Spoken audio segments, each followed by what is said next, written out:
Hello class 12th students. Today I am going to explain you the first poem of your flamingo book, and the name of the poem is My Mother at 66. What is the name of the poem? My Mother at 66. This beautiful poem is written by Kamala Das. Introduction of the poet is given in the beginning. You can read this. Okay. This poem is based on sad tone. ये जो poem है वो एक sad tone पे based है, ठीक है. And the main character in this poem is poet herself, the Kamala Das, and her mother. And in this poem you can see a close relationship between the poet and her mother. And in this poem we can get clear that her mother is a single parent, okay. And her daughter is very afraid and sad in this poem. This poem is based on mother-daughter relation. Mother-daughter के relation पर based है poem. And the poet shares her feelings for her mother. Poet अपनी जो अंदर की feelings है अपनी mother के लिए वो इस पोम में बता रही हैं. And her mother is aged, उनकी एज हो चुकी है. As you can see from the title, my mother at 66 means her age is more than 66 years. And she is aged and her age is 66 years old. And poet is afraid that her mother will be separated from her, or she will leave this world soon, or she will die. So this sadness of poet is seen in the poem. Let's read the poem line by line, then I will explain you, okay. Driving from my parents' home to Cochin last Friday morning, I saw my mother beside me. Poet was driving a car and her mother is sitting beside her, means near her. Near her means the poet is driving and beside her, side वाली seat पर उनकी mother बैठी हुई है. In the car. She was going to Cochin on Friday morning. Friday morning को वो coaching जा रही हैं, ठीक है.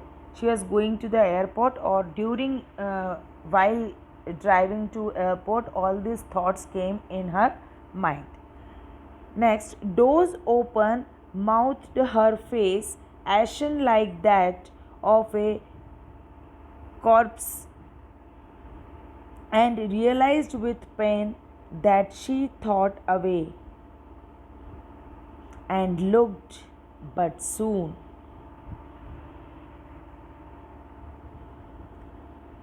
put that thought away and looked out. Doze means होता है झपकी या नींद आना. So her mother was when the poet saw her mother, she was sleeping with her mouth open. जब उसने उसकी मम्मी की तरफ देखा तो उनकी मम्मी का मुंह खुला हुआ था और वो सो रही थी, उन्हें नींद लग गई थी. हर फेस लुक डल विदाउट एनी एनर्जी, उनका फेस बहुत डल लग रहा था और उनके फेस पे कोई एनर्जी भी नहीं दिख रही थी. As she was too old, क्योंकि वो बहुत ज़्यादा बूढ़ी हो चुकी थी, उनकी एज बहुत ज़्यादा हो चुकी थी. Poet compare her face with corps. Corps means होता है डेड बॉडी, ठीक है. ऐसा लग रहा था कि कोई डेड बॉडी उनकी सीट पर रखी हुई है.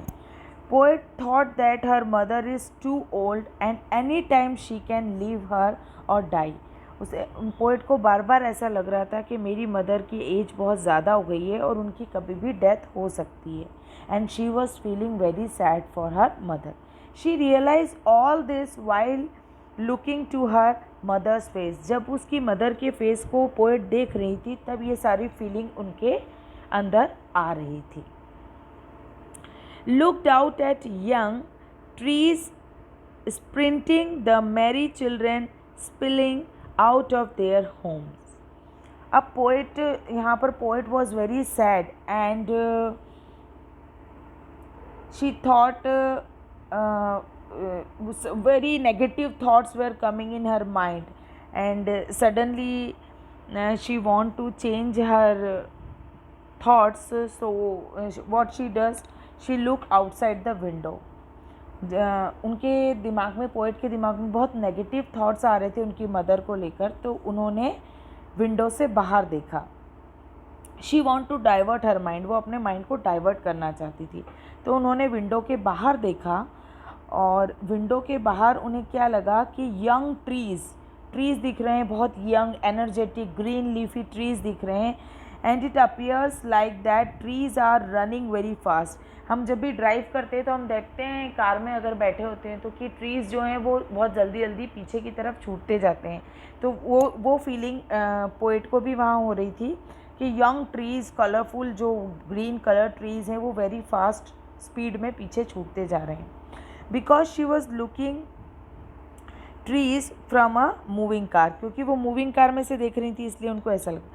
Along with this she saw many children playing outside their home. तभी उन्होंने देखा कि बहुत सारे बच्चे भी अपने घर के बाहर खेल रहे हैं. And the children are very happy, जो बच्चे हैं वो बहुत खुश हैं. She feel that this trees and children are opposite from her mother. उसको लग रहा था, पोएट को ये लग रहा था कि मेरी मदर से ये सारे बच्चे और ट्रीज़ पूरे अपोजिट हैं. Why she was feeling that, वो ऐसा क्यों फील कर रही थी? Because the trees and children are symbolising youthfulness and energy. जो ट्रीज़ हैं और जो चिल्ड्रन हैं वो यंग दिख रहे थे और एनर्जेटिक दिख रहे थे. But just opposite the mother is aged and tired and looking very dull. जो मदर है वो बहुत ज़्यादा डल लग रही थी.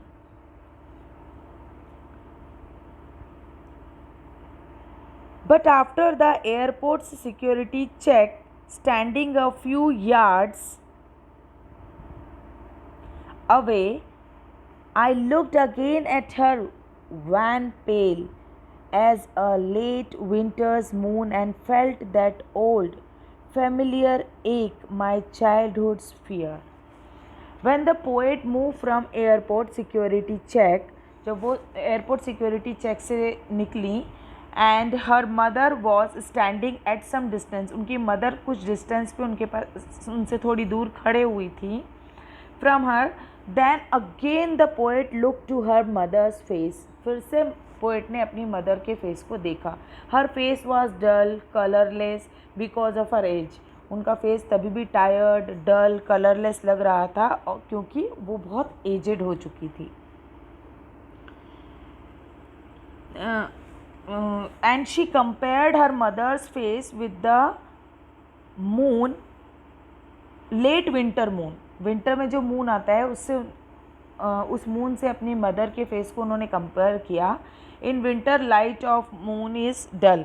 जब विंटर सीजन होता है तो मून की जो लाइट है वो बहुत डल होती है. क्यों होती है? Because of fog and mist. Fog होता है, कोहरा होता है, उसके कारण. इन द सेम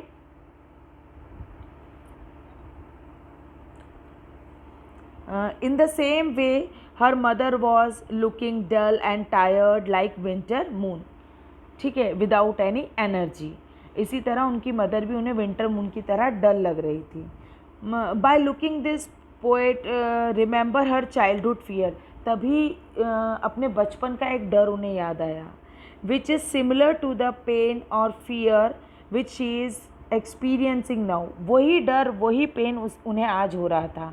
बचपन का डर ये था कि कहीं मेरी माँ से मैं दूर ना हो जाऊँ, और आज भी जाते टाइम उन्हें यही लग रहा था कि मेरी मदर की इतनी एज हो गई है, कहीं ये मेरी लास्ट मीटिंग ना हो मेरी मदर से.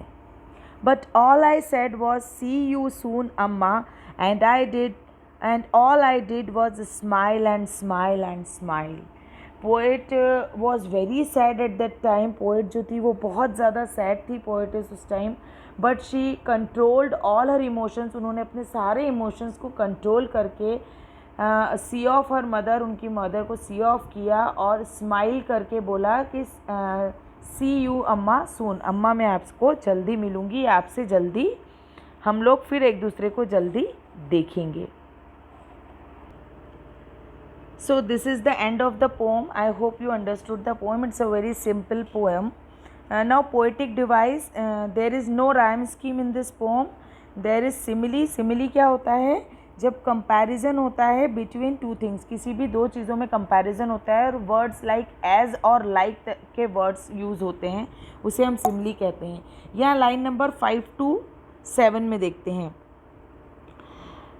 Ashes like that of a corpse and realised with pain. यहाँ पर एशेज लाइक, फेस को एशन लाइक कॉर्पन से उसको कंपेयर किया, तो यहाँ पर लाइक का यूज़ हुआ है और कॉर्पन से कंपेयर किया है. सो लाइन नंबर 5 to 7 में हमको सिमिली यहाँ पर पोएटिक डिवाइस देखने को मिल रही है. नाउ लाइन नंबर 15 to 16 में मून से कंपेयर किया था. As a late winter's moon and felt that old. यहाँ पर उनकी मदर के फेस को उन्होंने विंटर मून से कंपेयर किया था, लेट विंटर मून से. तो ये भी एक सिमिली है क्योंकि यहाँ पर एज वर्ड यूज़ हुआ है. Okay, again next thing is personification. Personification क्या होता है कि ह्यूमन क्वालिटीज़ से कंपेयर किया जाता है किसी नॉन ह्यूमन थिंग को. यहाँ पर लाइन नंबर 12 में हम देखेंगे ट्रीज स्प्रिंटिंग. ट्रीज चल रहे हैं, तो ट्रीज कभी मूव नहीं करते हैं, लेकिन यहाँ पर पर्सोनिफिकेशन यूज़ किया गया है. यहाँ पर डिवाइस, पोएटिक डिवाइस यूज़ किया गया है, दैट इज़ पर्सोनिफिकेशन के ट्रीज मूव कर रहे हैं. Okay, so that's all about the poem. Thank you.